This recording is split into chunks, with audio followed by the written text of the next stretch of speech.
my English teacher friends. Welcome to yet another Free Response Friday presented by Applied Practice. I'm Kristian Kuhn, affectionately known as the Bob Ross of Composition, and we're going to do a follow-up exercise with a Free Response Friday that was put out last year centering around the poem Barbie Doll by Marge Piercy. And what I want to do with this is take that prompt that was put out there for our use and do a couple of things. One is present some discussion questions to help teachers and students unpack the poem.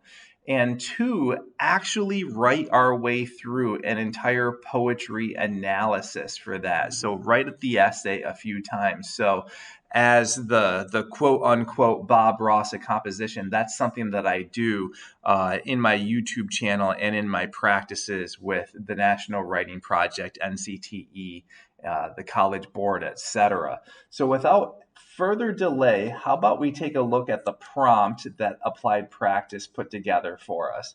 So it says this: in the following poem written by Marge Piercy, 1971, the speaker reflects on society's expectations of women and their bodies. Read the poem carefully. Then, in a well-written essay, analyze how Piercy uses poetic elements and techniques to convey the complex relationship between society and its expectations of women.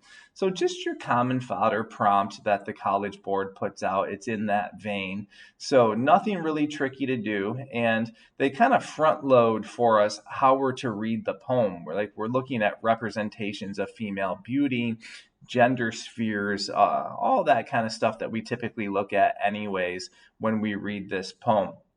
Before I dive in and we take a look at the reader response questions and the gamification aspects for this, please subscribe to my channel, my YouTube channel. It's called Kristian Kuhn, the Bob Ross of Composition. Spread the word far and wide to friends, colleagues, and students.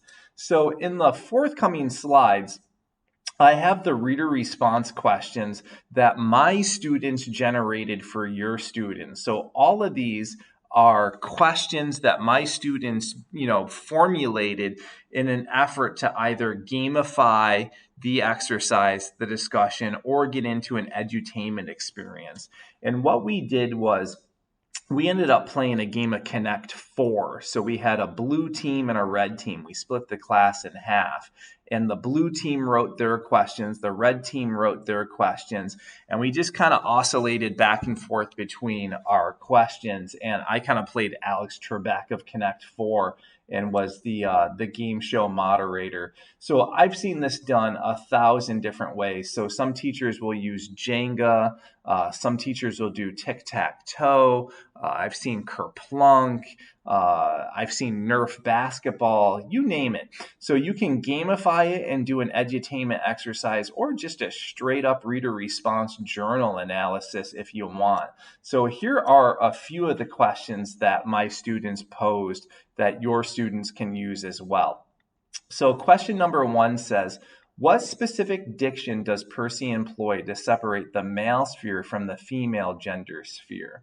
So it gets their nose in the text. I think that's a pretty cool question.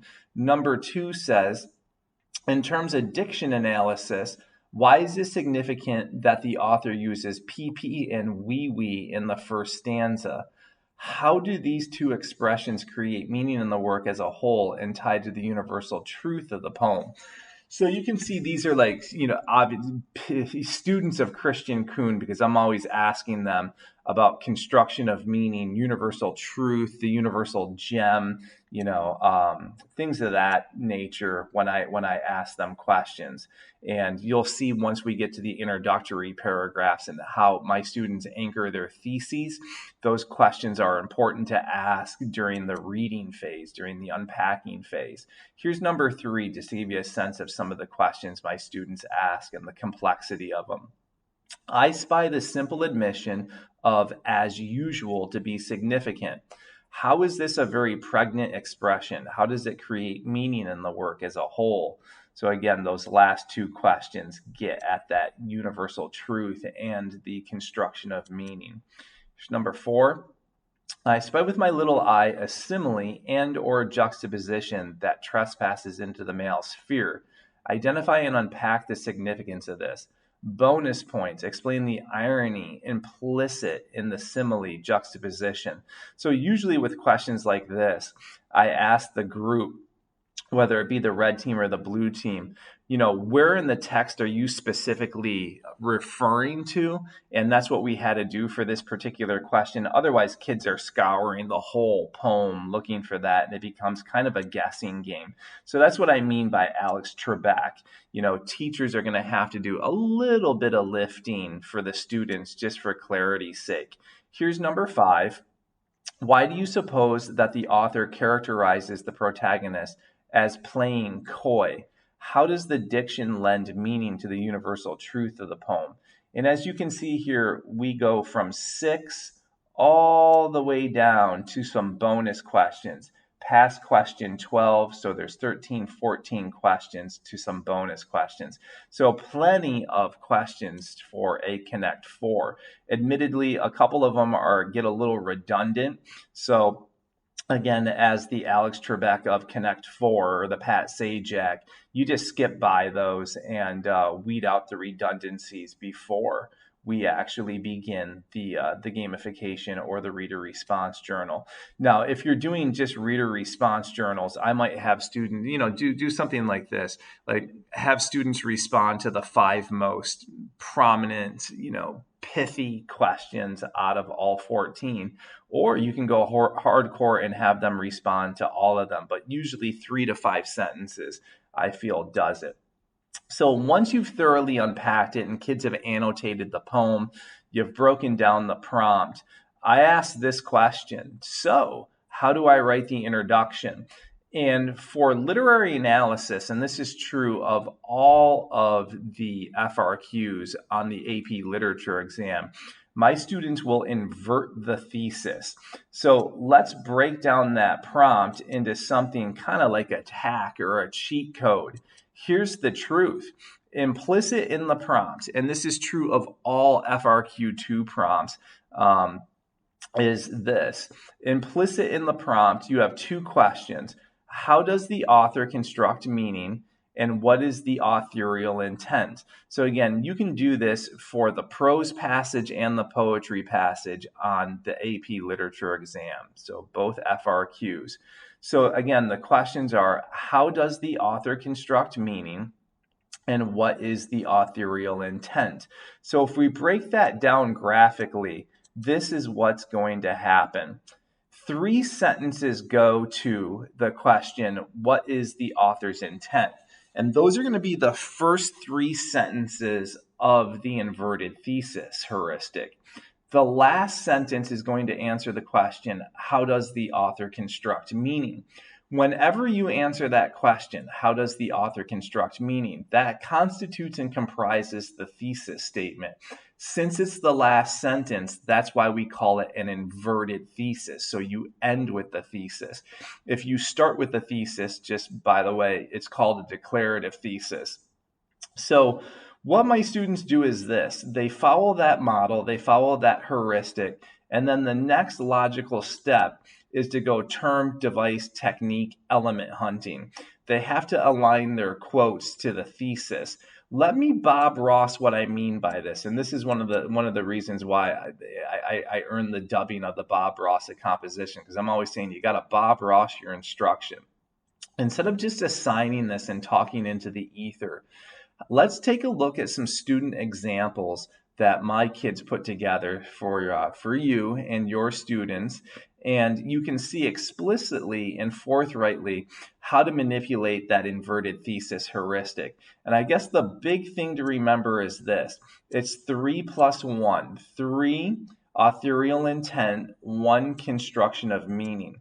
So let me read through the first one, and then I'll unpack it for you to show what my students are doing. As antiquated as this may be, society has created a stark contrast between what it means to be a woman versus what it entails to be a man. Given this, one is either born into the female sphere, laundry, cooking, child rearing, or the male sphere, pickup trucks, hunting, being the breadwinner. Further, as the result of these socially prescribed norms, the ideals of feminine beauty get created. Percy depicts the conflict that arises for women when they do not strictly fit the formula or recipe for their specific gender role. So let's break this down.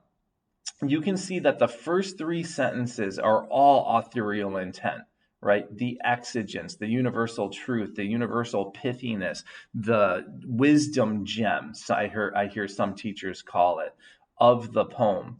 The last sentence gets to the terms, devices, techniques, elements. And this student simply said conflict. Again, I know some teachers like the thesis statement to be more implied than explicit. And I'm going to show you both ways. And teachers, you can choose your poison. You can go either way.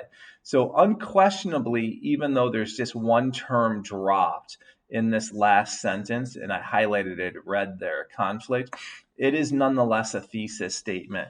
And why students do this and why teachers prefer it is because it withholds in mind the terms, the devices, the techniques, the elements that are going to be forthcoming in the topic sentences of the body paragraph. So you don't want to be overly dogged. You definitely don't want to be redundant and regurgitate terms, devices, techniques, elements over and over and over and over again, because that's just bad writing. It's too dutiful, too plotting, and we don't necessarily want that. Now, in terms of Tier 2 level vocabulary, let's talk about that, because that's something that I really want to see in student writing. So by Tier 2, I simply mean your average run-of-the-mill SAT level caliber words. So this student here obviously has an upper level vocab, really good stuff like antiquated, stark, contrast, just in that first sentence, entails, right? And the student sounds like they're in their wheelhouse, they're in their domain, they're in their lane. But I also teach a lot of sentence constructs and sentence types. So we thoroughly read a book called Write It Right by Strunk and White, and they espouse the idea in something called rule number 18 that there are 12 sentence types. But with those 12 sentence types, you can pattern them 20 different ways. And if you look at the second sentence in the parentheses, you can see this student doing something called a trio. They enumerate in threes. So laundry 1, cooking 2, child rearing 3, pickup trucks 1, hunting 2, being the breadwinner 3. So you got a trio in there. And this is why I really explicitly teach the sentence patterns and the sentence types, because unless that stuff is taught, really forthrightly, really in the kid's face, then I really don't see it all that much in their writing. So I model that a lot so that it transfers over into the writing. And students are able to do that level of layering and patterning to achieve a nice voice rhythm and flow. As AP teachers, we're always talking about that elusive sophistication point. I think vocab like this is essential, and I think sentence patterning like this is essential as well if a kid's going to be in contention for the sophistication point. So let's rewind and do that again. I got a number of examples here for you just to completely demystify it. And in this one, our first three sentences are going to be exactly the same. Look at what happens when we're a little bit more forthright and explicit in the thesis statement. So I'll take it from the top again. As antiquated as this may be, society has created a stark contrast between what it means to be a woman versus what it entails to be a man. Given this, one is either born into the female sphere, laundry, cooking, child rearing, or the male sphere, pickup trucks, hunting, being the breadwinner. Further, as the result of these socially prescribed norms, the ideals of feminine beauty get created. Through loaded diction and a series of correlating juxtapositions, Piercy delineates the conflict that arises for women who do not strictly adhere to the social contract. So you can see here, the thesis statement here, the last sentence, is really tipping its hat towards the terms, the devices, the techniques, the elements that Piercy employs and manipulates throughout the entirety of the poem. Now, here's the kicker with that. So since kids have already stated them there, when they get to the topic sentences, it becomes very reiterative and regurgitative for the student to say it again. So here's my rule for that. if it's explicitly stated in the thesis statement, come time in the body paragraphs to talk about these particular elements, what I have them do is imply them. So find synonyms or approximations for them. And I'll model that in just a second for you. So some students, some teachers are saying, Kristian, this is really difficult. This is hard. Let me show you again how to do it top to bottom. And you can see exactly what's happening here. So again, I'll just take it from the top. From birth, kids are either born into the male gender sphere or provided the social script for what it is to be a woman. As such, notions of feminine beauty get created, even though they are being dictated by a mere plastic doll. And here's the thing. If a woman is to deviate from the prescribed social role, be too fat, too masculine, etc., they are pressured into correcting and rectifying their behavior.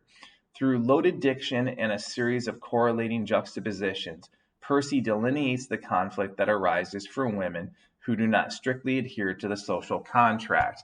And you might be saying, wait a second, but Kristian, that thesis statement is the same as what we just looked at in the previous introduction. And I'm like, yep.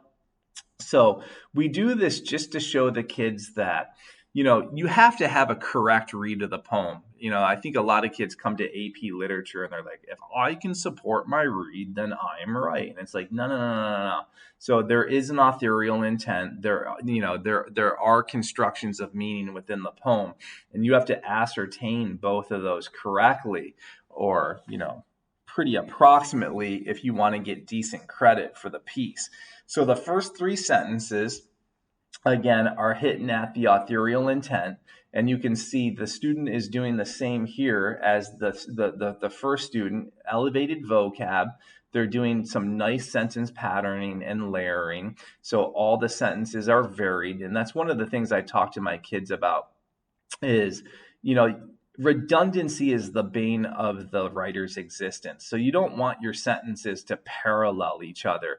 And struggling and emerging writers often go independent clause, short, simple, declarative sentence, independent clause, short, simple, declarative sentence. And they kind of oscillate between that. And you get this da-dot, da-dot, da-dot, da-dot, da-dot, da-dot type rhythm and flow.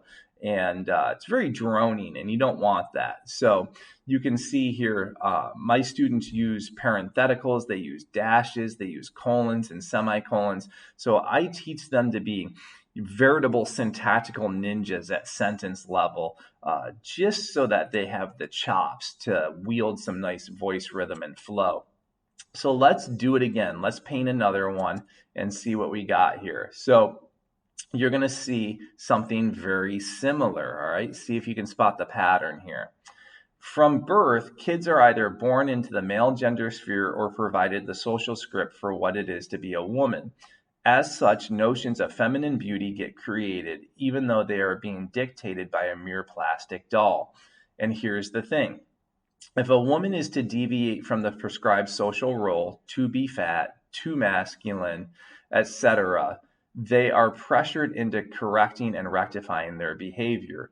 Piercy depicts the conflict that arises for women when they do not strictly fit the formula or recipe for their specific gender role. So I'm giving you, teachers and students, a couple of options here. Be explicit, or you can do more of a thesis by way of implication. So kind of teacher preference. With my students, I have them imply it more than explicitly state it, because in the topic sentences, which I call the first premise, I want them to be a little bit more forthright and a little bit more clear in terms of their directionality than in the thesis. And again, one of the things that we are talking about a little bit, and I got a whole bunch of stuff in my YouTube channel on this, is sentence patterning. So you can see here that this student is doing some duos instead of trioings. Be too fat, too masculine, etc. Right? So you can work in series of twos or series of threes. All right, let's do one more. Let's see that one more time and just get a clear sense of what's going on here. So again, 3 plus 1, 3 authorial intent, one construction of meaning for a total of 4 sentences. Sometimes without choice, girls are presented at birth a plan for their identity. Looking, acting, and performing a certain way to engage, attract another becomes forefront of their minds. Given this, women sacrifice their strengths to be beautiful according to societal standards. So we're 3 in, right? And that's kind of the aha, the exigence, the come to Jesus moment in the poem. Now we got to hit the thesis statement at the end here. Terms, devices, techniques, elements, construction of meaning. Piercy illustrates the tension of confronting such social pressures through a series of correlating juxtapositions and a central irony. And that will do it, right? So you either expressly state it or you can imply it in the end. All right, students that are following along, give it a try. Give it a whirl. Try your hand at an inverted thesis. And teachers that are running this at home in their classrooms, maybe you try this. This is something that I do with my students. I often offer them extra points on their essays. And I say, any students willing to anonymously submit their paper for whole class review, I'll give you 5 points to your essay. And I usually get a number of takers because I firmly believe this. The more writing a student sees, the better they become. All right, intros are done. Hard pivot into the next question. So, how do we write the body paragraphs? And this is where I do things a little different than a lot of composition instructors. I use heuristics and not templates, and we are going to use something called the syllogistic method. Let me give a good working overview of this. In my YouTube channel, I do deep dives into the history of this and kind of the philosophical reasonings behind it. It comes from the Aristotelian tradition. So Aristotle ran a school called the Lyceum, and the townsboys would go there to learn about polemics, oration, debate. And they would often throw out these juicy, essential questions. And you get it in Plato's Republic, the seminal text, Plato's Republic. What is justice? And all these philosophical think tankers would step to the proverbial mic and drop their definition. And Aristotle noted over time that the students who were really good at doing this, really good orators, that they had tight lines of reasoning. That should ring familiar to us AP teachers. And basically, to sustain a line of reasoning, he said, let's get mathematical, let's get computative, and use syllogisms. And what he meant by that was, when we argue cogently from premise to conclusion. So I'll give you an example. I've been told that this example is kind of morbid, so I apologize in advance. It's all good. So premise 1, arsenic is deadly. You would all nod your head and say, yep, Kristian, you are right. But then if I provide the following textual support, we're going to naturally jump to a logical conclusion. So if I say, headed into my kitchen this morning to make a cup of coffee, and there's Skipper underneath the kitchen sink, and I say, Skipper, what are you doing? And he pulls out, and he's got, white powder all over his muzzle and his grizzle. And here's the thing. I put arsenic beneath the kitchen sink because we have rat infestation. What are we going to naturally conclude? You're probably all saying, uh-oh, Kristian, that's not going to bode well for Skipper. And we have reasoned. We've created logic. We've created an argument. And literary analysis is an act of argumentation because it is an expository mode. So in order to sustain those tight lines of reasoning, I've warped Aristotle's heuristic of the syllogistic method and have done this. The first premise is going to be an argument containing the terms, devices, techniques. There's some math to this, so go grab a pen, pencil, and a piece of paper. So the math goes like this. Our first premises are going to be 3 sentences long. Here's the reason for this. If you look at FRQ1 on the AP language exam, they state multiple times, your argument must be central. And I'm like, why doesn't the College Board say this on all 6 FRQs, Lang and Lit exam combined? Because it's expository writing. We have to argue. So if we take 3 sentences to argue, guess what? We have foolproof method to ensure that we're not going to write plot analysis. Oh, there we go. So we're writing literary analysis, not plot summation, not plot analysis. So if you withhold the textual support until the 4th sentence, right? So 4th sentence starts the 2nd premise. That's your textual support, your teeter-totter balance of the quoting and paraphrasing. You guarantee yourself an argument in which you're going to use the terms, devices, techniques, elements. And then we also need to be mindful of the fact that paragraphs need to be concluded. And the conclusion is going to be the link, the echo, the promise back to the thesis and back to the prompt. One last piece of math. A syllogistic body paragraph takes 10 to 12 sentences. So first premise, 3 sentences. Second premise begins at the 4th sentence. And then you need enough support and analysis to keep the promise of the first premise. I'm going to model this extensively for you, so I know I'm kind of talking into the ether here.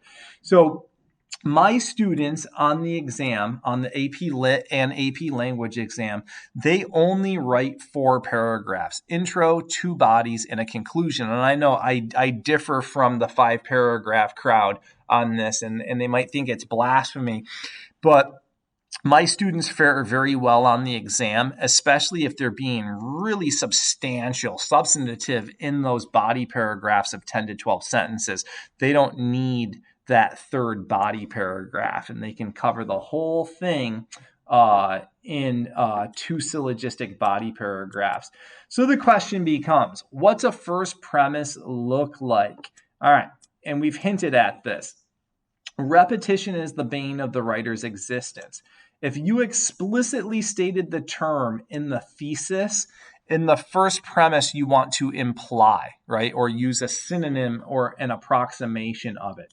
So let's take a look at the first 3 sentences of the body paragraph. Here's the thing. Students often say, Mr. Kuhn, where do I begin? And my answer is this: begin where the poet begins. So we have stems that we use, and it's just 4 words, right from the onset, comma. And if students use that stem or something closely akin to it, it's going to have a nice sequential chronology throughout the analysis. So we always start where the author begins and then just go cherry picking our terms, devices, techniques, elements from the top of the poem. And in 10 to 12 sentences, we can pretty much get to like the middle of the poem in one paragraph. You cross-weave, do cross-analysis when necessary, but otherwise you go chronologically. So let's take a look at my first 3 sentences here. Right from the onset, Piercy normalizes the idea that a social contract is prescribed to young girls at the moment of their birth.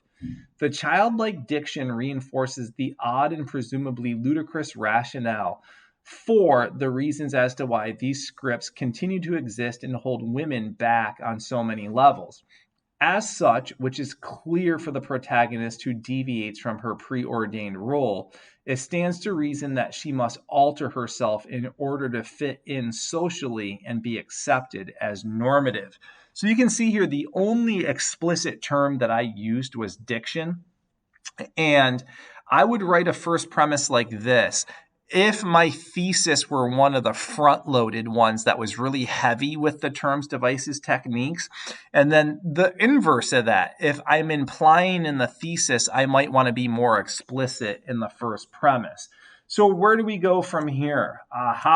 We go textual support hunting, right? I tell my students that in a syllogistic body paragraph, you probably want 3 quotes and or paraphrases, like some blend of quote and paraphrase. 3, right? So that you can keep the promise of the first premise. And that's one of the main things. When kids are done writing their first premise, I always have them stop during writing workshops and articulate the promise of the first premise.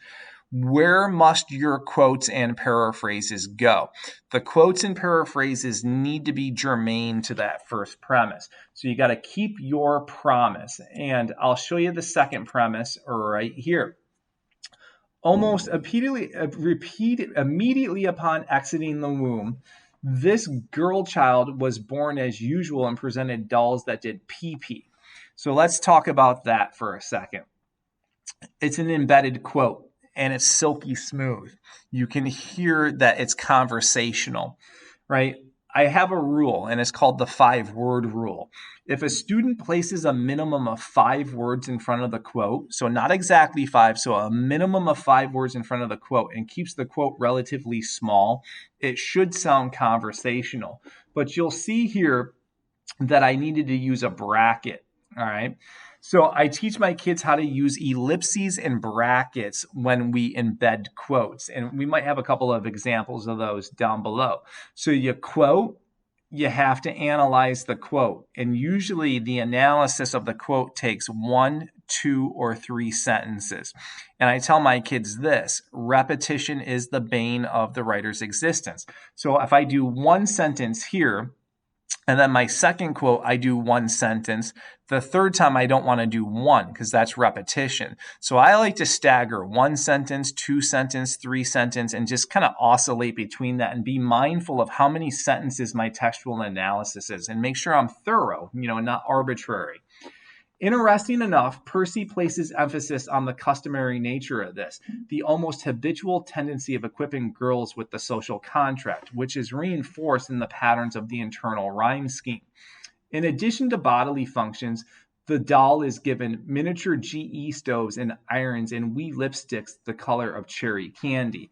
So you can see that 5-word rule there again.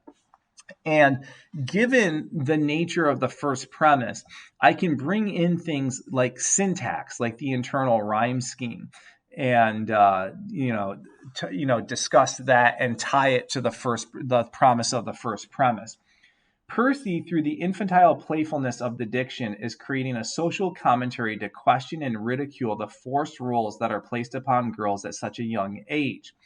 And while the girl is forging her preordained social role in childhood, then in the magic of puberty, she all of a sudden is viewed as a degenerate for having a great big nose and fat legs, traits that trespass too far away from ideal notions of feminine beauty.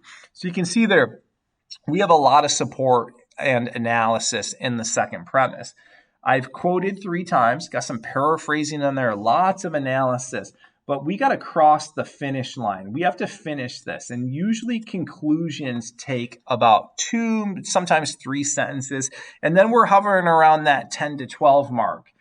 As is evident, upholding and fulfilling the socially created script of what it means to be a woman is a contractual obligation one assumes at birth. To be a woman, girls must wholeheartedly subscribe to the rules and bylaws. Otherwise, they are anything but a woman, and so much less than a woman, right? So just a couple sentences. So you throw it all back to the prompt and to the thesis in the end there. All right. So students that are following along, teachers that are following along, probably a good idea to pause there and have your students try their hand at a first premise, go quote hunting, and then align it all with a tight line of reasoning. Question becomes, intro's done, first body paragraph is done. So what do I do next? Because Kristian has his kids do 4 paragraphs. You bust out another syllogism. So we're at like the halfway point of the poem in terms of going chronologically through it. So here's a peek at a first premise that would continue into the second body paragraph. In spite of being physically healthy as she transitions into puberty, the narrator feels a great sense of lacking deficiency because she does not look the part. As such, because the script necessitates this for women, Piercy employs a lot of funereal diction to indicate the death of the authentic self for the birth of the make-believe persona. In every regard, especially if women decide to participate in this charade, it is ironically enough mere play acting. What's the promise of the first premise? Well, we're going to need quotes and or paraphrases about the funereal diction, and also we're going to need to get to the irony of that. All right. So, So what I would do is have kids keep the promise of that first premise and go find 3 quotes and or paraphrases to sustain it. And then they're running for the mountaintops. They're going to go all the way to 10, 12 sentences, make sure they slap a conclusion on it in the body paragraph. And again, shooting for 10 to 12 sentences. Now, here's something else we got to do because it's 4 paragraphs. We got to wrap the essay up. So we ask ourselves the question, so how do I write the conclusion paragraph? Early in the year, we use some stems. And here's how I explain conclusions to students. They're kind of like the grand finale of a fireworks display, that all-encapsulating, all-encompassing statement that wraps it up. So any of these stems, like simply said, evidentially, in no other words, when it's all said and done at the end of the day.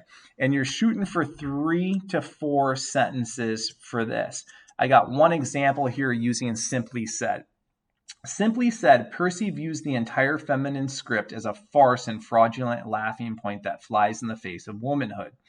Not only are these ideals an impossible attainment for most women, but they are not even ideals that are aspirable. As such, Percy leaves us with one question that begs an answer. When will this nonsense cease to plague women's psyche? Right? So you go all the way back to the thesis. Big fireworks, hammer the exigence in the end, 3 to 4 sentences. All right, that takes us to the end of our free response Friday discussion question writing workshop. I'll keep them coming in the weeks and months to come. So be sure to tune in to Applied Practice. If you have any questions, comments, concerns, you can feel free to drop me an email at teachingwritingcoach@gmail.com. I love receiving emails. I'll certainly get back to you. And that's it for now. Be well.